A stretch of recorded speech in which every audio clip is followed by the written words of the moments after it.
सौर ऊर्जा में सौर ग्रह है। सुनिए सौर ऊर्जा में क्या सूर्य ग्रह है या ग्रह किसको कहते हैं? सूर्य ग्रह है। बच्चे ने पूछा ग्रह किसको कहते हैं? आप बताइए मार्टिन, ग्रह किसको कहते हैं?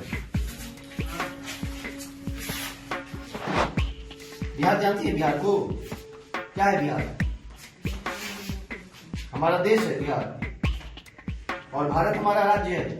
भारत राज्य है।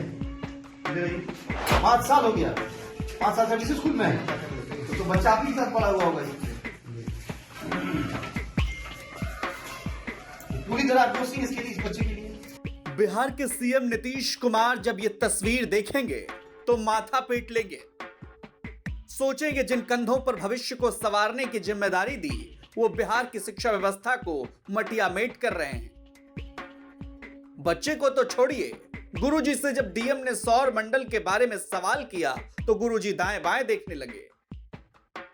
डीएम ने जब ब्लैक बोर्ड पर कुछ लिखने के लिए कह दिया तो मानो गुरुजी जीवन का सबसे महत्वपूर्ण इम्तिहान दे रहे हैं। तस्वीरों को तो ऐसे देख रहे हैं जैसे नासा के वैज्ञानिक किसी गहरे विषय पर रिसर्च कर रहे हों। मुंगेर में निरीक्षण के दौरान डीएम ने बच्चों से आम सवाल पूछा कि आप किस देश में रहते हैं, किस राज्य में रहते हैं या किस जिले में रहते हैं। बच्चे ने किसी का जवाब नहीं दिया। आखिर इन मासूमों की गलती भी क्या है? जब शिक्षक ही ऐसे हों तो छात्र पर क्या ही दोष दिया जाए। ये तस्वीर शिक्षा व्यवस्था की पोल खोलने के लिए काफी है। सौर ऊर्जा में सौर ग्रह है। सुनिए सौर ऊर्जा में क्या सूर्य ग्रह है या ग्रह किसको कहते हैं? सूर्य ग्रह है। बच्चे ने पूछा ग्रह किसको कहते हैं?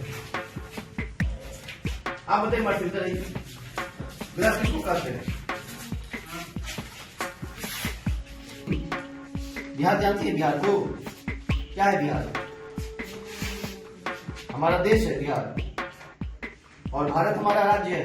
भारत राज्य है। 5 साल हो गया, 5 साल से किसी स्कूल में है, तो बच्चा आपके साथ पढ़ा हुआ होगा। पूरी तरह कोशिश इसके लिए, इस बच्चे के लिए। डीएम ने मध्य विद्यालय बेनेगीर, उर्दू प्राथमिक विद्यालय चकासिम और उच्च माध्यमिक विद्यालय श्रीमतपुर में शैक्षणिक व्यवस्था का जायजा लिया, जहां डीएम एक शिक्षक बनकर पहुंचे थे और क्लासरूम में बच्चों से आम सवाल पूछे। बच्चों ने बिहार को देश बताया, भारत को राज्य और जिले को मुफस्सिल बताया। यहां तक कि उर्दू स्कूल में 5वीं क्लास के बच्चे अपना नाम तक उर्दू में नहीं लिख पाए। विडंबना तो तब हो गई जब बच्चों से डीएम ने पूछा कि ग्रह क्या होता है। बच्चे खामोश रहे, लेकिन गुरुजी के माथे से पसीने टपकने शुरू हो गए थे। इसलिए नहीं कि बच्चा जवाब नहीं दे रहा है, बल्कि इसलिए कि डीएम साहब कहीं ये सवाल शिक्षकों से ना पूछ ले। और हुआ भी ऐसा। डीएम ने जैसे ही ये सवाल शिक्षकों से पूछा, शिक्षक का माथा सन्न रह गया। कोई शिक्षक जवाब नहीं दे पाए, जिसके बाद डीएम ने वहां भरे क्लास में शिक्षकों की क्लास लगाते हुए कुछ गणित के सवाल पूछे। एमएससी किए हुए शिक्षकों ने गणित के एक भी सवाल का जवाब नहीं दिया और ब्लैक बोर्ड पर उसे नहीं बना पाए। जिसके बाद खुद डीएम ने चौक लेकर ब्लैक बोर्ड पर फॉर्मूले को सुलझाया। यह देखकर वहां मौजूद शिक्षकों की बेचैनी बढ़ गई। डीएम ने सभी को फटकार लगाई, यहां तक कि सभी शिक्षकों का 10 दिन का वेतन काटने का निर्देश डीओ को देते हुए कहा कि अगर ये शिक्षक अपने में सुधार नहीं लाते तो सभी के खिलाफ सख्त कार्रवाई की जाएगी।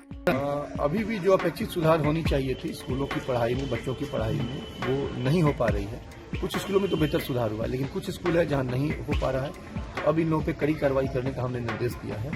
और जो शिक्षक बच्चों को नहीं पढ़ा रहे हैं, बच्चों का ज्ञानवर्धन नहीं कर रहे हैं, तो निश्चित रूप से उन पे कार्रवाई होगी। आज हमने देखा कि एक टीचर ने बच्चों को ढंग से नहीं पढ़ाया है, तो उन पे हमने कार्रवाई के लिए डीओ को बोला है। डीएम साहब ने आगे कार्रवाई की बात तो कही है, लेकिन बिहार के स्कूलों में शिक्षा व्यवस्था की स्थिति क्या है, आप इस तस्वीर के जरिए समझ ही सकते हैं।